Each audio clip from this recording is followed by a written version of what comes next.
This self-proclaimed alpha male is now desperate after destroying his life. Essentially, he's trying every trick in the book to avoid getting exposed and possibly locked up again, but things aren't looking that good for him, and it seems like he's trying to sell whatever he can. And his civil case, he's stalling. Criminal case, delaying that too. Divorce case, yeah, that thing's dragging on longer than his motivational speeches. It's because my childhood trauma. Shut up! Get to work! And he's still spiraling on Instagram like a knockoff Andrew Tate with anger problems. But if you've never heard of Wes Watson, congratulations for having some peace in your life. I'm Wes Watson. Everybody knows who I am. The dude's a former prison inmate who rebranded himself as a life coach by screaming at people from the front seat of a Rolls Royce. His entire brand is based on being a real tough guy and telling you that you have to take so much personal responsibility that you get sick of it. And now, ironically, the one person who refuses to take any personal responsibility is himself. And Wes co-owns that gym, but apparently treats it like a Fight Club edition, because here's what allegedly happened. Hakeem says that Wes was challenging people to fights via Instagram DMs, and Wes dared him to show up to the gym.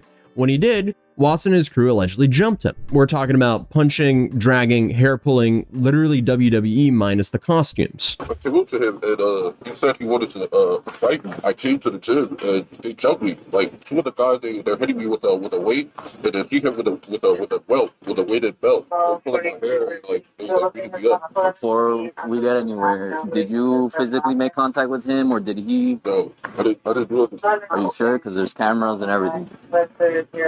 They literally attacked me. They hit me first.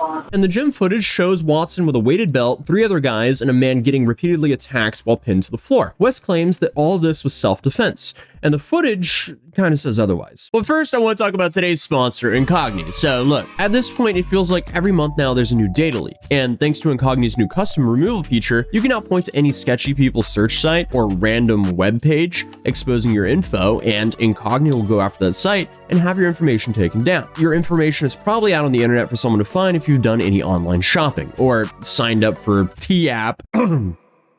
And if you use Incogni, you've essentially given it a perpetual quest line to take down all unwanted information about you on the internet, because unfortunately, data brokers are the problem. That's why you've been spammed by all sorts of telemarketers and scammers, because data brokers, they take your information from various sites and they sell them to the highest bidder. The only problem is there's just way too many of those sites, and you're gonna have to email every single one a takedown request of your information, and before you know it, you'll be spending more time doing that than a part-time job. But that's where today's sponsor, Incogni, comes in, because as I mentioned earlier with the quest analogy, they manage all that for you or your family, as they just have introduced an unlimited family plan where they can scan the internet for your information and automatically send takedown requests. And they will keep checking for you to make sure you don't get put back into the system. I've now been using Incogni for about 1.5 years now, and I've already had 724 data collectors take my information down, which has saved me roughly 543 hours. So hey, I'm happy there's at least a solution to this massive problem. So if you want to start taking your online privacy more seriously, you can go to incogni.com/Atozy and use code Atozy for 60% off. I've seen it firsthand, data brokers do not give up easily, but Incogni does the annoying work for you. For me, the service has already been a massive win because the spam calls I used to get multiple times a day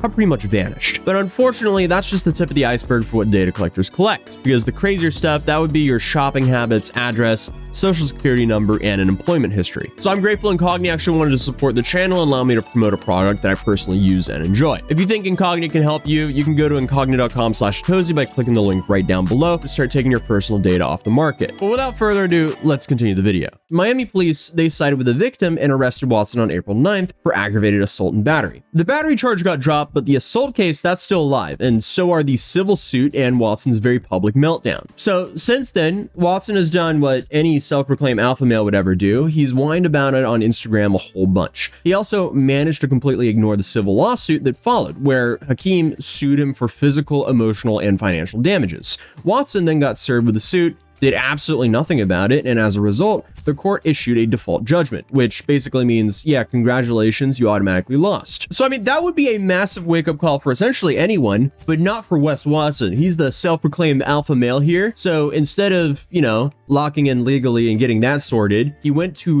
his new Instagram account because his old one was deleted, and he complained about getting his old Instagram account deleted and about his height. You know, because he has the best priorities in the world, apparently. Lames out there who try to silence a real message don't want to happen, but we'll just always work around it. So that's what you guys got to realize.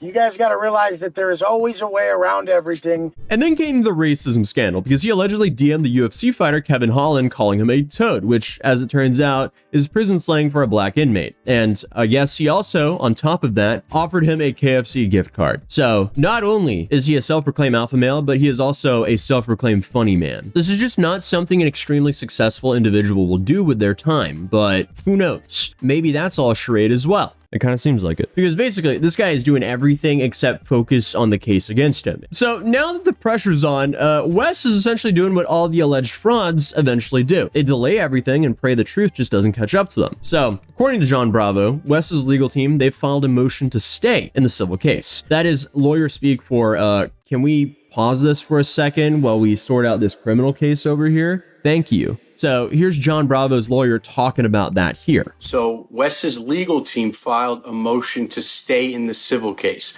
Now, what does that mean? Essentially, what they're asking the judge to do is pause the civil case until the criminal trial finishes. You might be asking why? Why would a court ever do that? It's actually standard procedure because of the Fifth Amendment.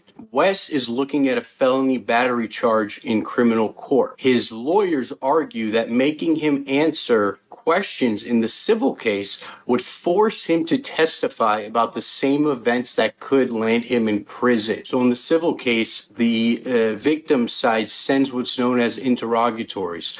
These are questions that he has to answer under oath. And these questions, of course, can open him up to much worse punishment in the criminal case. So in order for him to be able to effectively invoke his Fifth Amendment, he's saying, I can't answer these questions right now. So answering questions in a civil case would force him to actually talk about the same events that could get him convicted in the criminal case. So, you know, like admitting to beating up someone on video. The move is legal and not unusual, but in Watson's case, it feels like another example of him running from the consequences of his own actions. And he's not just running from this case, he's also dragging out a divorce that's been going on for 4 years. Why? My guess is, if that case goes public, so does his finances. And that would be probably one of the first times that we kind of get the curtain pulled back on the finances of one of those alpha male gurus. Because, I mean, it is really hard to keep selling courses on the narrative that you're making millions of dollars a month when your divorce filings say otherwise. And that'll just continue to mess up Wes's brand because, you know, his business is offering people coaching classes on how to be more like him. And I mean, I don't know about you guys, but I won't be buying any courses anytime soon from a dude sitting in a Bugatti saying like, hey guys, if you just pay me thousands of dollars, I too will teach you how to drive a Bugatti one day. Because, you know, they all come across as grifters. It's just too vague information. I can't mindset my way into a Bugatti. That's just completely unrealistic. But I guess what he does prove is if you just sell enough courses, you too might own a Bugatti one day, at least temporarily, because we'll get into that as well. Because John Bravo also did a deep dive into the VIN number of Wes's car he likes to show off, the Bugatti. And a Miami dealer actually listed a red Bugatti with a very specific VIN number.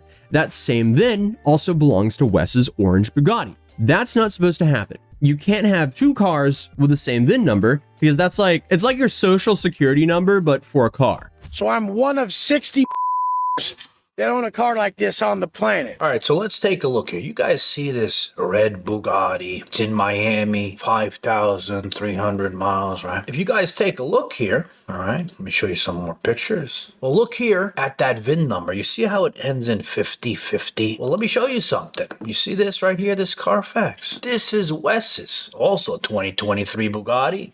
VIN number ends in 5050. But notice something. When you're looking here, right? Look at the color. Orange, because that's Wes's orange piece, right? It's not red like that ad shows, right? And then also look, it's registered with that VIN number. It shows orange. So when you're looking at it, right? You're like, how could there be two Bugattis, right?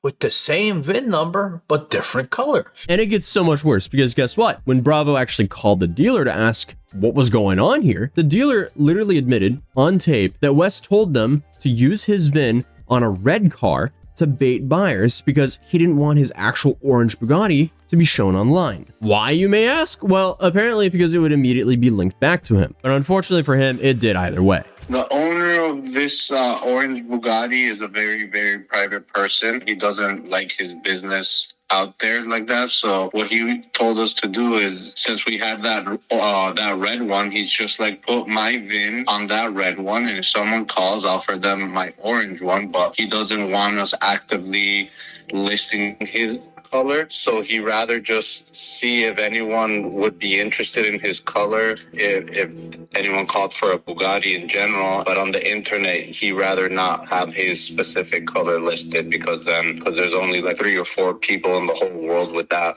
color. Okay, so let that sink in. This man is photoshopping the color of a multi-million-dollar car to protect his Instagram clout. This dude is so insecure that he would rather confuse the Carfax system than have anyone think he's selling his Bugatti. To really sell the act, he's still posting daily like he's driving this Bugatti, tagging it, flashing the keys, all while quietly trying to dump it in secret. Imagine being so terrified of looking broke that you allegedly pull a VIN number shell game with a $5 million supercar. This isn't just like financial desperation, it's full-on luxury cosplay. At this point, if all of this is true, he's a complete lark. And it's exactly what you would expect from a guy whose entire brand is built on yelling, "I'm not broke," into a ring light while filing motions to stay out of court. So now he's stalling the criminal case, pausing the civil case, and trying to settle the divorce privately. And he's doing all of this while flexing watches and steering wheel emblems on Instagram like he's a 2017 SoundCloud rapper. But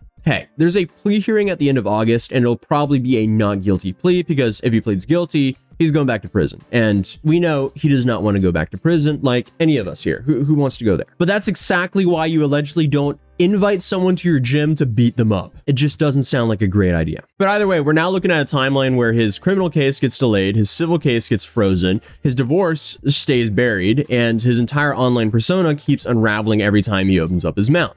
Oh, and if the courts don't pause the civil case, Wes, he could be forced to either break Fifth Amendment or incriminate himself trying to defend his ego. Either way, the dude loses. And I guess this is just what happens when someone builds an entire empire screaming at people to take some accountability for their own lives, but just refuse to take any accountability themselves. So I guess Wes is currently just hitting that trifecta of legal disaster, financial exposure, and public self-destruction, all while filming it for everyone to see online. And look, I'm not rooting for anyone to go to prison, but I am rooting for the truth to come out. But shout out John Bravo for his research on this topic. I'll be linking his channel down in the description down below. If you're new here, feel free to subscribe, drop a like on this video, and YouTube thinks you'll enjoy this one. So I'll see you guys in the next one. Peace.